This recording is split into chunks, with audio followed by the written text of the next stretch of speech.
Welcome back, everyone. Kevin Shea with Jim Wilson, the high school, or the sports editor now of the Telegram Gazette. I'm still getting used to saying it, Home Team Magazine. So am I. A man who wears a lot of titles and a lot of hats.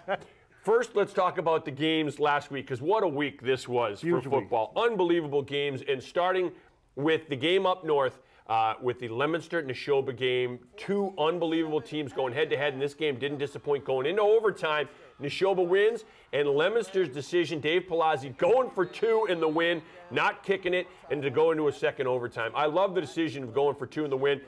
After you get a penalty, it's still going for two. That's a tough decision. Exactly. But it shows a lot of confidence in his team. Exactly. That's why I mean, there's no right decision for him because he'll be second-guessed either way. But if they get that screen pass and it goes in for two, he's a genius, and he's getting carried off the field. It's like, you know, Friday Night Lights, you know, never buy a beer in Leominster again type of thing. But that's the thing. I think he does anyway. Yeah, that's a very good point. Just with what he's done in Leominster. But, I mean, you can't fault it. I mean, it's a such, especially like we were talking about earlier, losing Derek Franks, having the confidence in that offense to say, don't, especially after the too many men on the field penalty. Right. So they can knock it back 5 yards. They're trying to get it from the 7.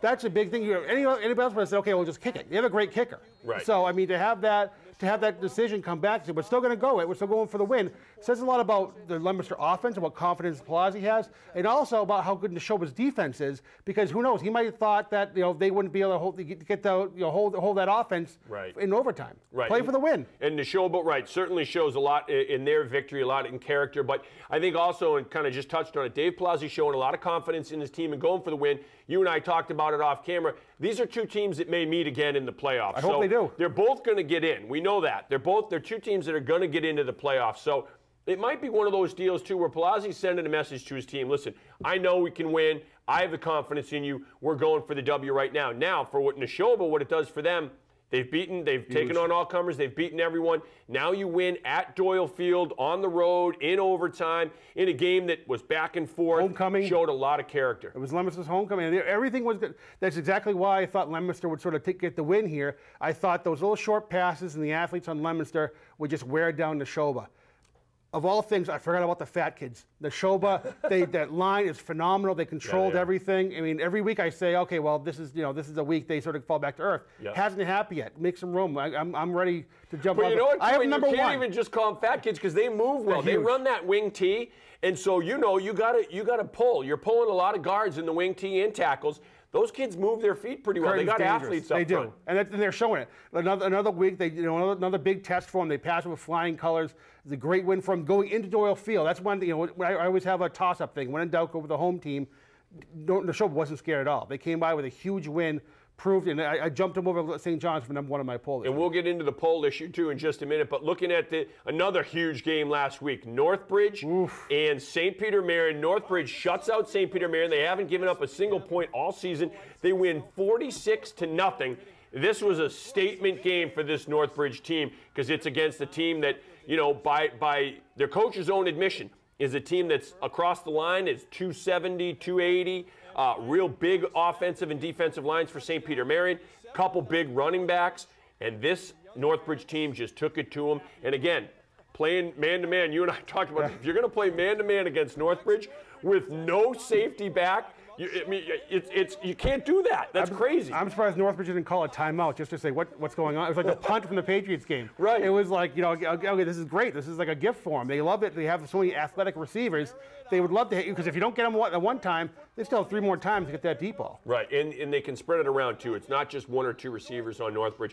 They have 5 guys that can beat you, and they have a quarterback in Kobe Schofer who has poise, has confidence in his line, and that line gave him time. And he was able to survey, look at his first receiver, second receiver, third receiver. He went through his progression of reads, had the time to do that, and he's got such a great arm and an accurate arm. Right, exactly. And I think you said it right. It was this big statement game for Northbridge. They came in, they were proud of the fact they hadn't given them a touchdown yet, but if you looked under that first layer, the teams they played were I think they were 8-18 combined record of the teams they beat. So coming up against, even though St. Peter-Marian is now 3-3, it's still a Division IV team, a team that likes to just bully people around, coming off a big win the week before against Tantasqua, who's Northbridge has this weekend. Right. So I think they wanted to come in and just make a statement. They did. They got 3 quick touchdowns right away. They asserted themselves.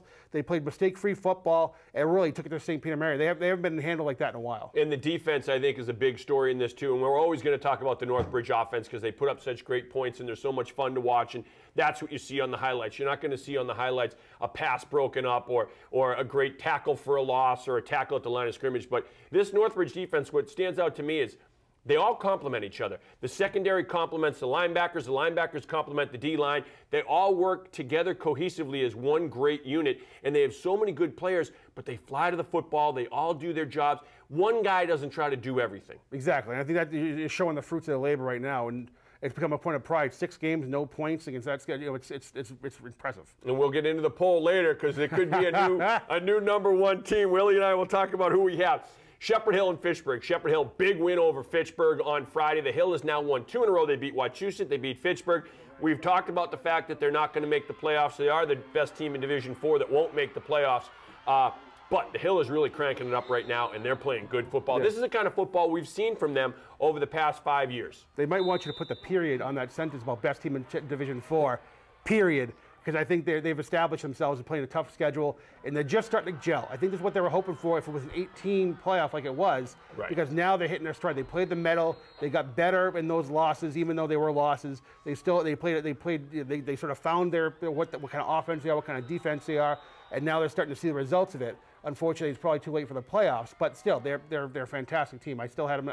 They never left my poll. Right, and that's one of the things too, is you talk about as a football coach. You want to get better week to week to week, and that's what this Shepherd Hill team is doing. They're getting better each and every week, and they're showing it right now on every Friday night, every Saturday afternoon. This is a really strong team. St. John's Wachusett, instant classic. Tim McCone called it, and he's right. Great comeback by St. John's. 4th quarter comeback to win this game with a field goal. It's one for the ages again, and these are 2 teams and 2 schools that have had some great battles. Put this one another chapter in the history books of those great games and great battles between these 2 squads. And you knew what would come down to it. I didn't think this had the markings of a blowout either way. I thought it was a very black and blue football game, back and forth, showing what you got kind of thing. And now it's all pride stuff because they're trying to amass those points to sort of stay ahead of people in the polls, the power rankings rather, than come by and get a playoff spot. Wachusett now they're in trouble. They need to chase some wins fast. All right, now looking at our poll, now we're going to get into some good debate stuff. And you and I are talking about this and how we both kind of flip-flopped. What do you do? Who do you go with number 1? Because Nashoba beats Leominster. Nashoba's undefeated. Northbridge has that great statement victory. They haven't given up a single point this season. St. John's, everyone's kind of forgotten about them. They haven't lost to a Central Mass team. Their only losses to Catholic Memorial. I'm going Northbridge, number 1. They're number 1 in my poll, and that's because, okay, they beat some other Division 5 teams, Division 4 teams. They just beat a heavyweight, even though, as we said, even though St. Peter's record may not show it, they beat a heavyweight. They beat a team that's huge up front on the line with a couple big running backs, talented team, talented at the skill position, and Northbridge handled them, shut them out, and took it to them offensively. And exactly, they have a tough schedule with Tantasco coming up, so I think this is when it really starts. So you can't really hold it against them. You play who you play. Right. And I think Northbridge reminds me a lot of those Auburn teams from years back that said, oh, they're great, but they play such a light schedule. But you look at Northbridge could hang with any of those other teams in Central Mass. That's why I give Carl and those guys a hard time a lot with the poll because they sort of just go with the tide, with big wins and everything. I have no problem with Nashoba, St. John's, or Northbridge being number 1 in anybody's poll because I think those are 3 great teams. It just goes to show what kind of year we've had where there's not one dominant football team. Even Leominster, if Leominster raises that Division 2 Central Mass trophy at the end of the year, I'm not going to be surprised. Right, and again, it goes to if I could put my commissioner's hat on and be the ruler of the MIA and go to just an all Central Mass, my dream, all Central Mass, play through Thanksgiving and take the top 4 teams no matter what division and have a playoff at the end of the season. Northbridge would be in there. Definitely. And it would be awesome to see Northbridge in there, Nashoba in there, Leominster in there, St. John's in there. Those 4 teams right now are the top 4 teams in Central Mass. Really probably no argument. To see those 4 go head-to-head, it would be a great tournament. Great tournament. And Northbridge can play with any one of those teams. It was funny. I did my poll today. I'm looking. I think I did 4 or 5 teams, and it was like a bunch of people I can just sort of flip-flop. I mean, there's the Dohertys, there's the Tantasquas, Marlboro is a very good team, but they're sort of in that middle class of of those four juggernauts, I think. So I think having those, like I said, I think I have Nashoba number 1. I had St. John's number 2 because I've had St. John's number 2 all year since that Catholic Memorial loss. But I think those are great teams. I felt bad jumping St. John's, who really didn't do anything to lose. Like you said, they haven't lost to Central Mass all year. No. They beat a very good Wachusett team despite their record. Right. But I think, I just thought Nashoba beating Shepherd Hill, beating Leominster at their place, at Doyle on homecoming, the way they did, I think that says a lot to them. That's why they got my vote. But I have no problem with people like you taking Northbridge I take Northbridge, and I'll put Northbridge against any one of those teams in a one-game format or whatever, and take them just because of what they have, and which is the whole package. Exactly. Their defense is stifling, shut out St. Peter-Marian, and we've seen St. Peter-Marian score on all these teams, but they get shut out, and then just offensively to take it to them 46 points. Against St. Peter-Marian, like we were talking about off camera, was more of I thought it would be like okay, maybe they hang some points on, but St. Peter-Marian will get theirs. Right. It'll be a 32-14, right, something like that. 42-14 game. One of those kind of games. But Northbridge just served notice to the rest of the league. They're for real. Yeah, and then there's been no doubt in Division 5, but really now in Central Mass. All right, looking at some of the games coming up this week, we have Northbridge and Tantascwa, and again, this is a huge game, but more than anything for me, defensively, the streak. Can they shut out a Tantascwa team that has J.J. Howland at receiver, a big, tall receiver who right now Tantascwa's been able to exploit matchups in other games and find a way to get him in the end zone? That's what it comes. It's a lot we were talking about with the St. Peter-Marian game the week before. It's like, well, they faced a very athletic team with against like P.J. Barry and those guys. How can they, Simonovich, what problems would they present? Obviously none. I mean, they got their catches, but it wasn't anything backbreaking, and they didn't get in the end zone. I think looking at will Howland give them problems? Right. I mean, on paper, I think they would. Right. I think he's a headache for everybody coming out. The big, tall receiver, Jordan Choquette is playing a phenomenal year so far. They have the knack of hitting the home run ball. They're very innovative. With what they do. But can they dent Northbridge? I mean, it's sad when you're not playing for wins. You're playing for moral victories almost. Right. And I think Tantascwa coming off that loss 2 weeks ago to St. Peter-Marian, righted the ship in a big way with a win over Dory last week. So they're playing confident right now. Oh yeah, exactly right. Confidence is the key word with Tantascwa. They're coming with confidence in this game, and they're coming to win.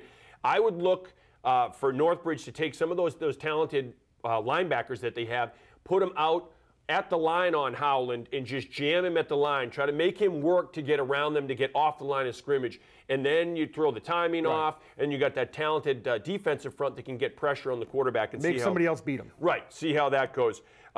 St. Peter-Marian and Holy Name. This is a game that's a lot of bragging rights in this game. It also counts in terms of the power rankings and the playoff picture here, but this is a big game in terms of two diocese schools, 2 city schools, and bragging rights. And Holy Name wants this game bad. Like I said, bragging rights is one thing, but they get this win, they get the power ranking points, they jump into the thick of the playoff race.